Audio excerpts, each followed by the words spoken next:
Hey everybody, this is Brett Grayson of Tactical Pay Radio, reminding you that the podcast you're listening to is a proud member of the Self-Defense Radio Network. Check out all the great content at selfdefenseradio.net.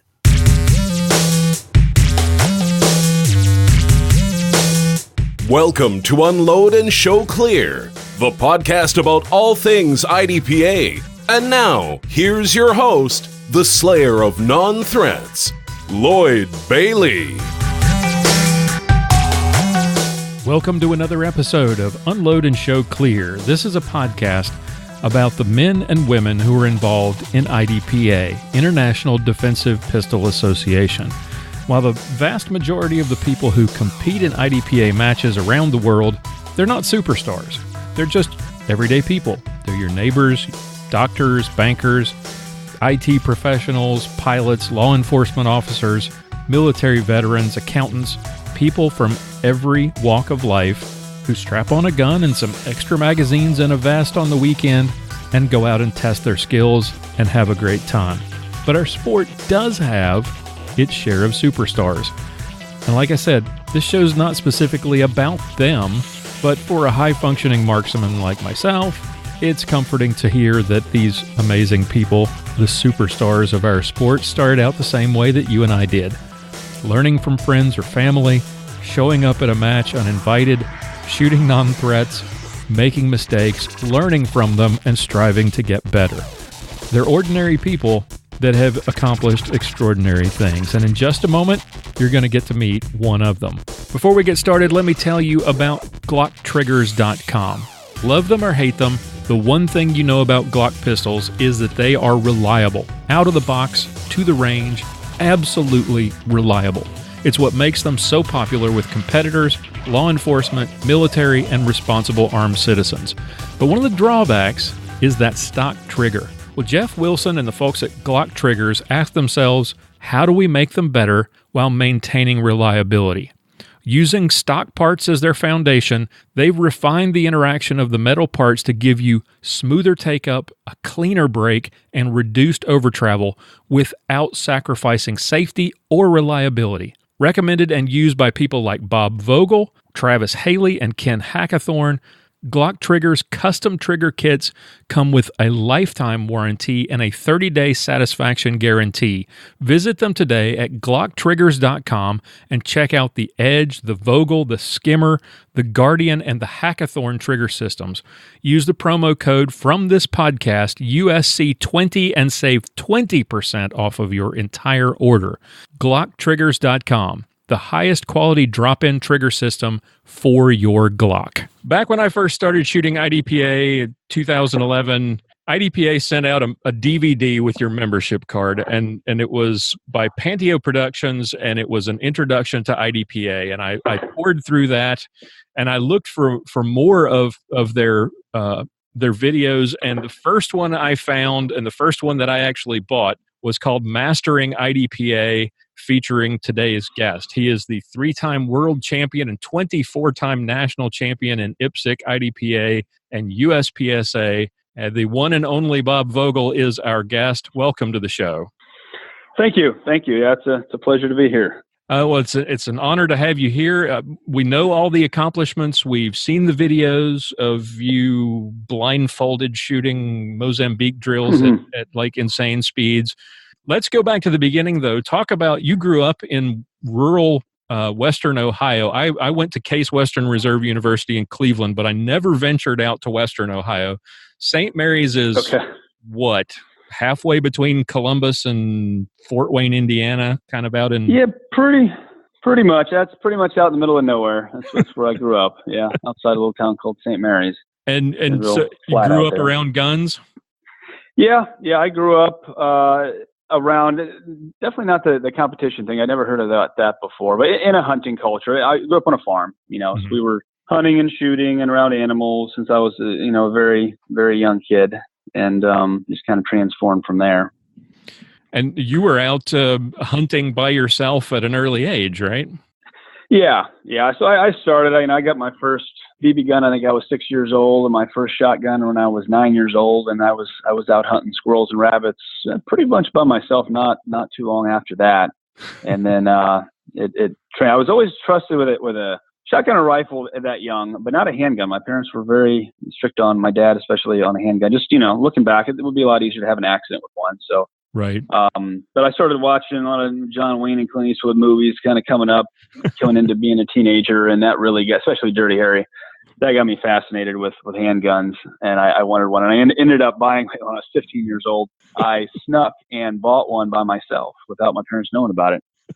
Somehow kept it from them for a few months, and then I ended up getting caught, and I got in trouble. They took it away, but they gave it back to me. And but that same age, I bought a book called Combat Handgunning, written by a guy named Chuck Taylor, who was a Vietnam vet, and that really got me interested. That was about the age I think I decided I thought I wanted to be a police officer. So, what was that gun? That first gun that you went out and bought? The first one, I'll definitely remember. It was a Smith & Wesson Model 19, 357 with a 4-inch barrel. And my buddy that lives down there, a few years after that, I had to have a Dirty Harry gun, the 44 Magnum. And so I didn't have any money back then, right? So I had to sell that gun to buy the 44 Magnum, and I sold that gun to my buddy, who's one of my good friends, lives right down the road, and he still has it. I tell him all the time I want to buy it back from him, but he doesn't want to sell it back to me. So that's how that is. You entered the police academy right out of high school. What was it? What was the what motivated you to want to go into law enforcement? Was it Dirty Harry? Honestly, it was. I liked guns. I mean, I thought I just was very, I mean, it would probably scare people looking back, I guess, but I was very into guns. And to me, it was like, okay, law enforcement or military. I mean, I'd read different books. Some of the old Bill Jordan things, and just a lot of that old school stuff. I read all the gun magazines since I was a kid. But that got me into that. So yeah, I got out of high school, went into a 2-year police academy program where I got out when I was 21. And then, and that's while I was in the academy is when I started shooting competitively too. So what was it like on the mean streets of the Bean of Lima, Ohio? Was it as exciting and action packed as the movies portray it? Well, no, I mean, being a police officer in most places, I know I heard it described once, as hours of boredom followed by moments of excitement, and that's kind of what it has turned out to be. I mean, I definitely got a lot of interesting stories over the years with that. Nothing too crazy, but I think a lot of people overall don't realize the things that happen, even in a smaller town somewhere, that they don't. I mean, obviously, if it's something major, somebody gets murdered or there's a shootout, everybody's going to hear about that. But just more of the regular stuff, different fights and things like that. And just there's a lot of things that happen most places that I don't think your average person realizes. Right. And you served actively for what, 8.5, 9 years? Yeah, 8.5. Well, full-time. I was a full-time police officer 8.5 years. And I'm still technically a sworn officer. So before and after I've been on the auxiliary, I left full-time 6 to 7 years ago. And I stayed on as an auxiliary officer, so still technically a sworn officer, but it's not been my real job. So pretty much most of my 20s, regular full-time. Second shift, most of the time. I was on with a SWAT team, a joint county SWAT team. I was on that for most of the time, which was kind of one of my favorite things to do when we got call-outs and things like that. But yeah, so it was a good part of my life. And that's where you started actually teaching there as well, right? You became the firearms instructor for your department. Yeah, I did ended up being it didn't really take too long, the firearm. It just kind of, in a department like somewhat smaller one like mine, if you're a guy that really likes guns, you're going to gravitate toward that. So went to, a 2-week-long state instructor school and became a firearms instructor for the department. And then I was also one for the SWAT team too. So I was usually one of a couple of guys that was in charge of the training that we would do with that. And I did like that part of it. We'll talk more about your instructing, your training philosophy a little bit later, but I want to hone in on how you went from sworn police officer to I'm going to go out and shoot an IDPA match. Where did you hear about? How did you get involved in competitive shooting?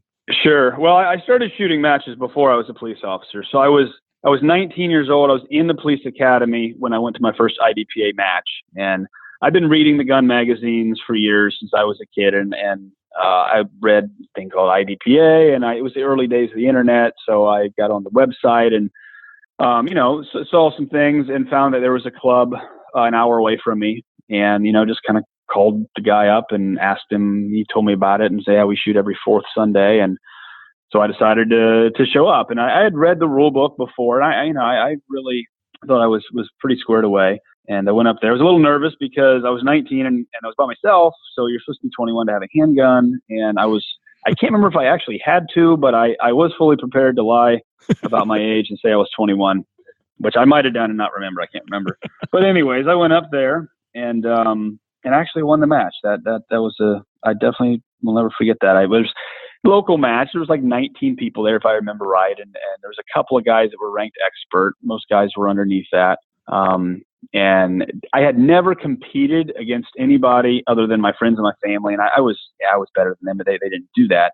Right. So I had no idea where I was going to stack up. And I remember they put me on the beginner squad, and there's only a couple of squads or whatever. And I know I shot a lot better than those guys, but they said, oh, the guys that know what they're doing are over there. And I was trying to sneak over to watch them and see how they were doing. I was really interested. I was competing. How am I going to do against these guys? And they sent the email scores a few days later, and I won the match. I think by like 10 or 12 seconds. And it kind of a little light bulb went off in my head, like, oh, you know what, you're young, and maybe if you really devoted yourself to this, you could maybe you could be one of the best at this. And so from that point on, especially, I was just kind of had a one-track mind for a lot of years, and still, I guess, today, and it may be a different way.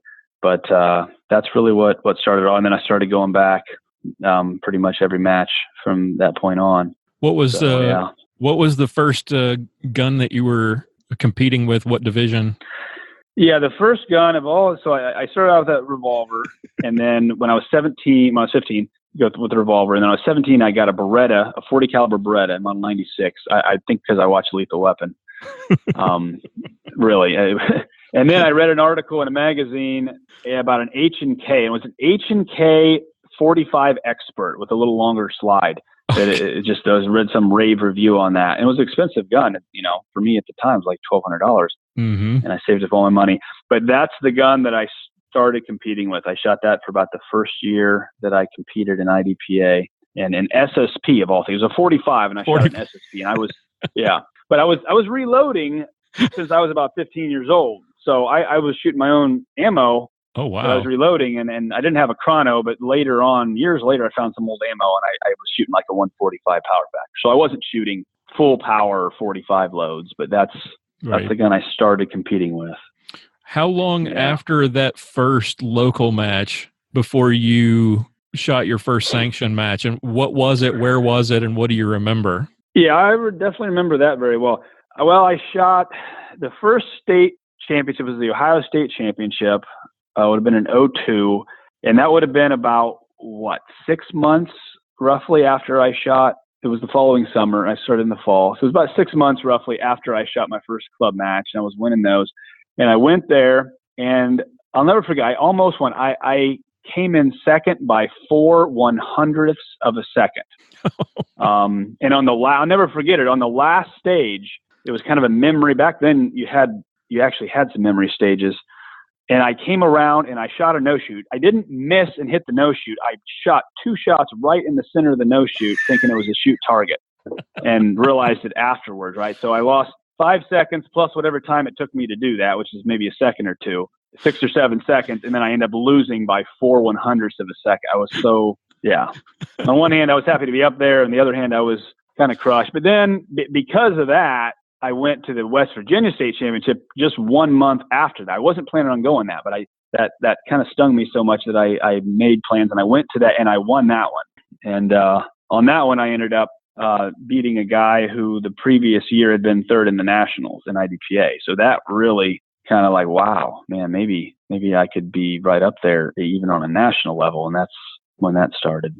You were we talked earlier, you were the firearms instructor for both your department where you served and the SWAT team. You now train mainly competitive shooters, but you do also have a practical pistol course that you teach for military and law enforcement. How did your experience as a police officer and as a police instructor, how did that affect or inform you, shape you as an instructor today? Yeah, well, I mean, I've always had a kind of a tactical mindset from the beginning.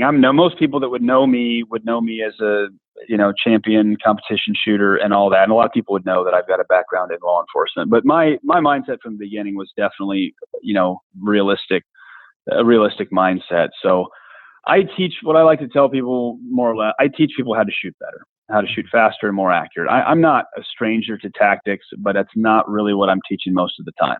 Mm-hmm. So I teach a wide variety of people. I do a lot of open enrollment classes, a lot of competitive shooters, and there's a lot. I think there's more crossover than what a lot of people realize. A lot of the better shooters in the law enforcement and military actually do some competition. I think more than what a lot of people realize. Mm-hmm. So, and I do, some SWAT teams, and I've had different military contracts that I've had and have. So it's a wide variety of people. But the actual shooting part, how to shoot a handgun fast and more and accurately, is what I'm teaching people. And that part is very much the same as far as the grip, the trigger, the fundamentals, the balance of accuracy and speed and things like that. Right. Obviously, there's things I do different in the competition classes. What is, to you, the most important aspect of pistol manipulation? Some instructors will say it's front sight focus, it's seeing the sights, getting the sight picture. Some people it's grip, some people it's trigger control. What's most important in your opinion? Overall, from what I've seen for thousands of students across years now, the thing that stands out that people have the most trouble with overall, beyond a doubt for me, it is trigger control on a handgun. It's being able to press the trigger quickly while we're shooting quickly without moving the gun. I mean, that is one of the hardest things for people to really get and develop. You can know you're supposed to do this and this, but actually doing it, training your body to do it. Some people's bodies are going to naturally do it better than others. I think that is the hardest thing and is the most important thing. I've seen so many people that work hard and they've got everything down, but they just, especially when they go a little faster, they're jerking the damn trigger and moving the gun. And it's just like they can't seem to get over that. And it's just like, if they could just do that, even if your grip's not there so much. I'm big on the grip, but I do think trigger control is overall more of a problem for people than even the grip. So, and again, it's in the nature of what we're doing. We're shooting real handguns that have some real recoil to them. We're shooting them fast. If you're doing the bullseye slow fire stuff where you can do the surprise break type shot, then that's not going to be as much of an issue, but that's not what we're doing. So yeah, to me, definitely that stands out as the biggest thing. And you mentioned grip. Let's talk about that for a minute. You have a very unique technique for grip where you roll your support hand forward. You sort of torque your forearms in to apply more force, more pressure on the grip. How did that technique develop, and what do you see as the advantages of it? Well, I mean, it's all about controlling the gun. It's the higher and the further forward you get on the gun, and I would explain it better if I was showing a gun, but the higher and further forward you get on the gun, the better you're going to control it. All else equal, when you shoot a handgun, all else equal, the less that it moves, the better you're going to shoot. So from a standpoint of physics, getting higher and further forward on the gun, any part of your hand, it helps you control the gun more. So where was I going with that?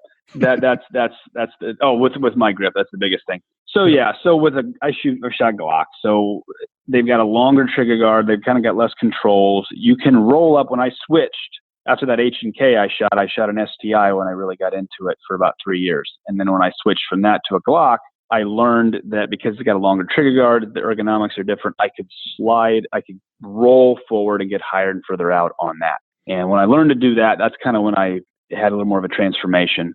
And that really worked out well. Now the inward torque, that's something that, and I'm not saying I invented that, but I've read everything. I never heard anybody say that before and talk about that. And I was actually doing that before I realized what I was doing. And then I realized at some point, this is what I'm doing. And so I started obviously teaching that. And then it seemed to catch some traction, but just because having your hands in the correct spot is one thing. You can look at a guy and you can see that his hands and his fingers are in the right spot, but you can't necessarily always see if he's applying the right pressure in the right places to the gun. Mm-hmm. I can kind of look and tell if people are doing that somewhat by how their elbows are and all that. But that inward pressure is what really helps. And again, if you're not shooting fast, it doesn't matter at all. It does not help you hold the gun steadier.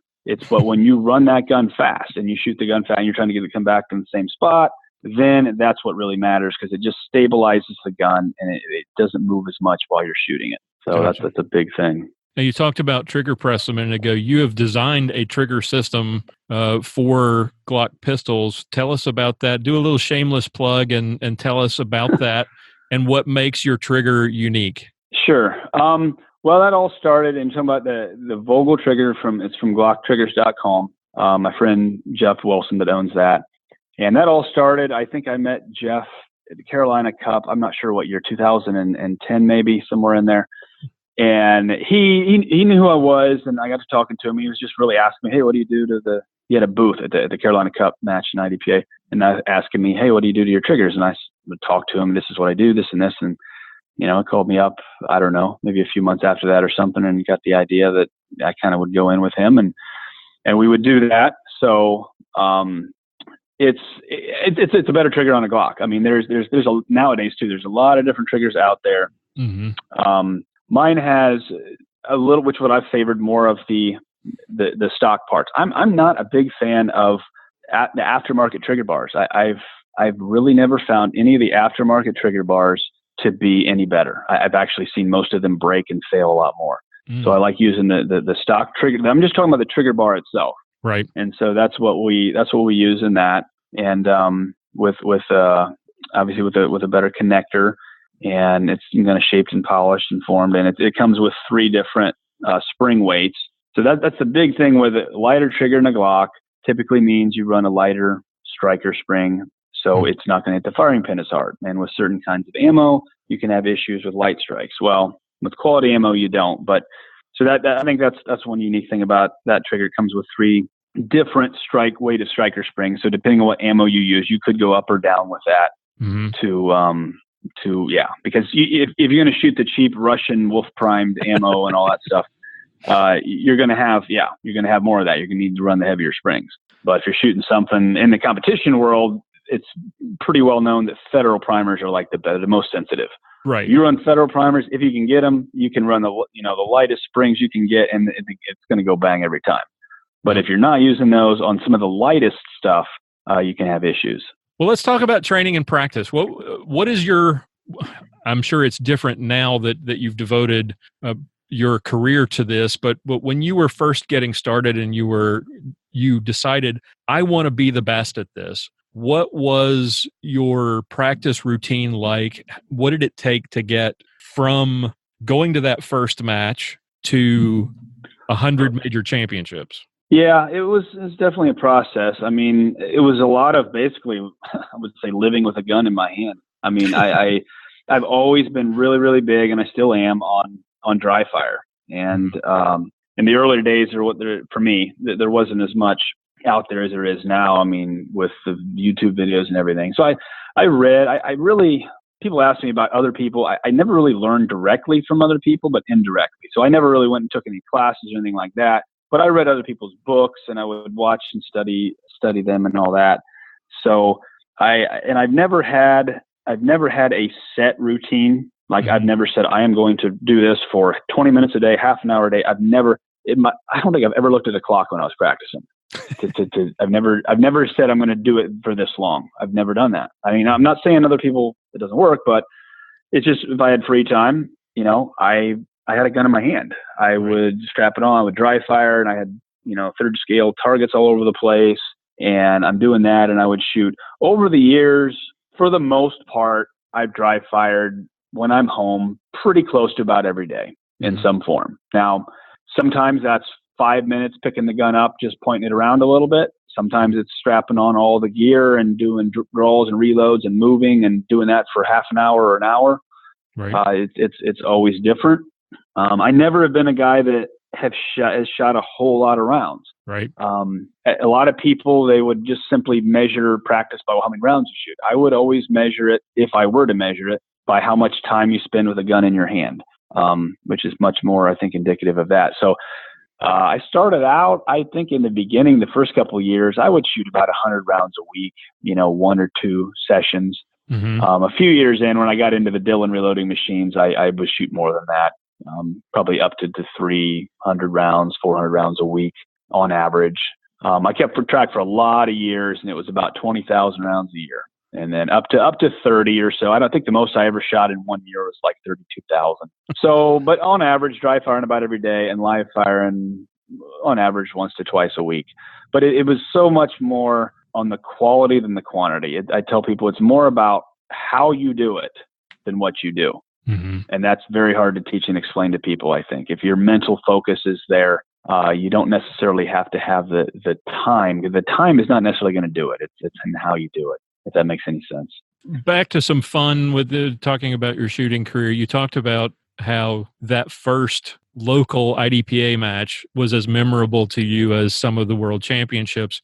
Tell us about a memorable sanctioned match, something or a major match, something that stands out in your mind, either because it was, something unexpected happened, or it was something crazy, or the stages were really fun or inventive, or you just had a memorable performance.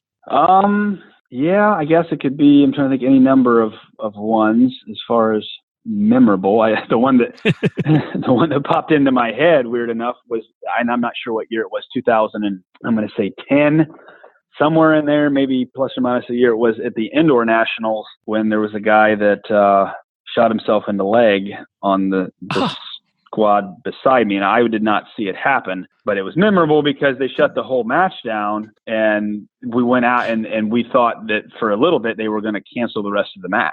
And I was about halfway through, and I was doing well. I was winning, and I was, thinking, man, I'm going to cancel. I drove 13 hours or 11 hours, whatever it was, from Massachusetts, and I'm here, and then everybody's spreading rumors and talking, and they're like, oh, we're going to cancel the match. And I remember, they didn't, but they broke. They shut down a couple hours, whatever it was. We went out to lunch and came back, and then we ended up, So I don't know. That was just something that kind of stuck in my mind. That was memorable because that was the first time I'd seen a match shut down because a guy shot himself in the leg. So what kinds of matches, what kinds of stages do you really like? Some people like the fast, wide open run and gun kind of stages with lots of movement. Do you like stages with lots of movers, or really technical stages where you have to plan them and think them through? What's everybody, I think everybody would naturally like the stages that they think they would do best at.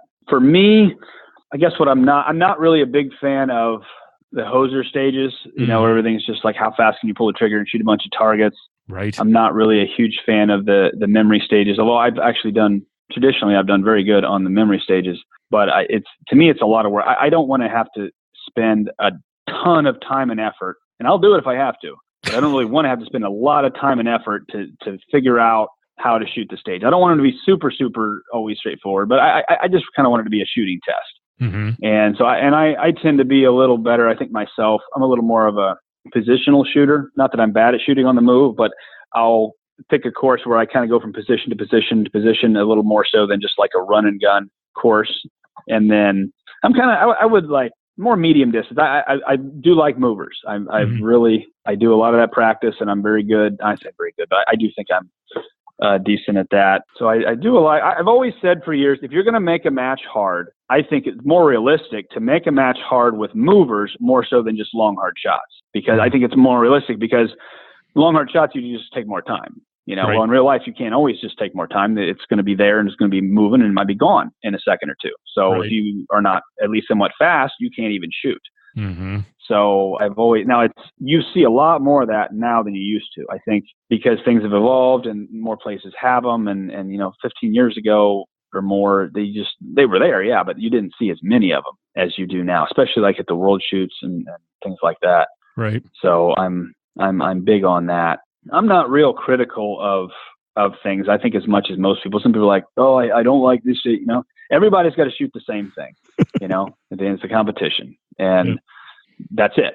So I really don't care. As long as it's fair, and everybody do the same thing, then I'm good with it. You're not going to hear me complaining about, this or that. Now, I will say there's been a few stages that I think were so hard that they were a little bit of a crapshoot. Some stages like really super far partial targets. I mean, where you could shoot it, when it's so hard that nobody in the super squad can shoot it without missing. I think that's a little hard. And again, you could run it one time, you could be clean, and the same guy could run it the next time and have 3 or 4 misses, just like that.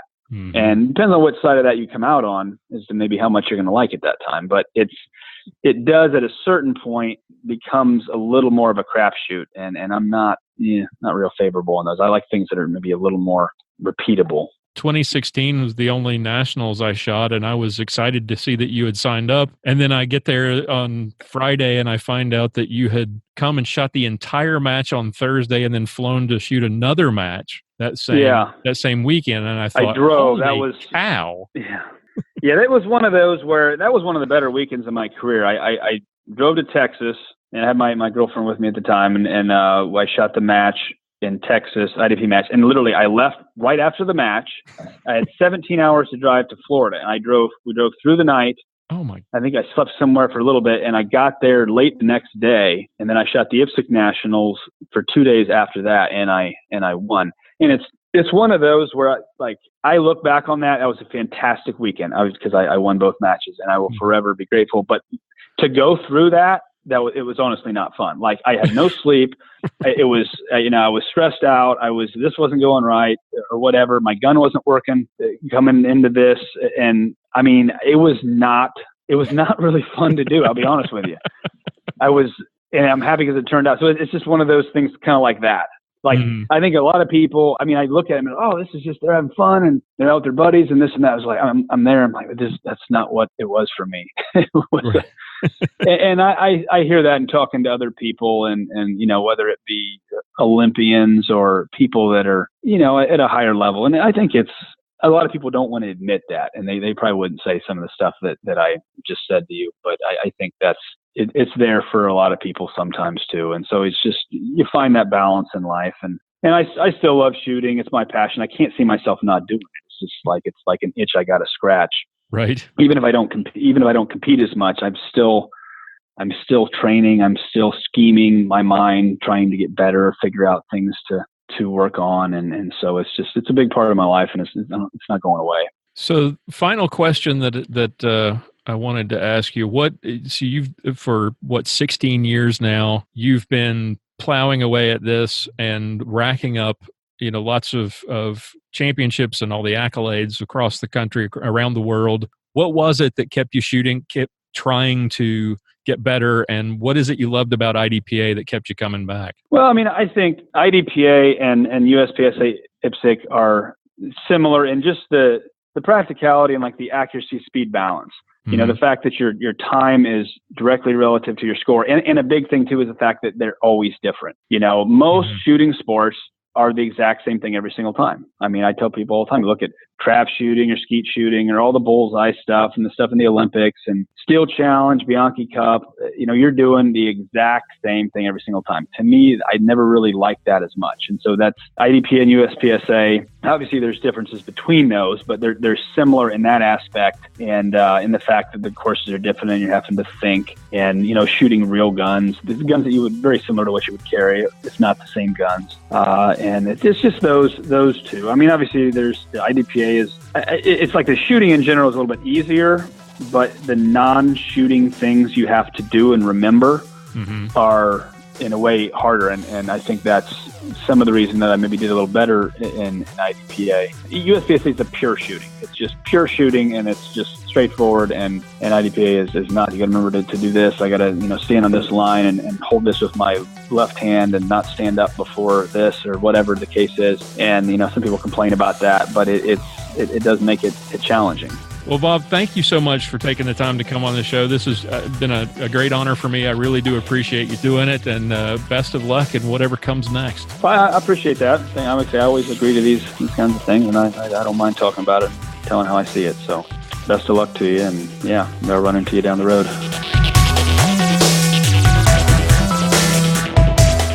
That's all the time we've got for today. I want to start out by thanking our special guest, Bob Vogel, for coming onto the show to share his story. But as Paul Harvey would say, there's the rest of the story. And I didn't have time to bring you all of it. Robert was very generous with his time, and we talked for nearly an hour. So if you want to hear the rest of that interview, it's going to be available to supporters of the show on our Patreon site. Go over to unloadpodcast.com/extra to sign up and hear that full interview. Like I said, that's all the time we've got. Thank you again for listening. Tune in again next time for another episode of Unload and Show Clear.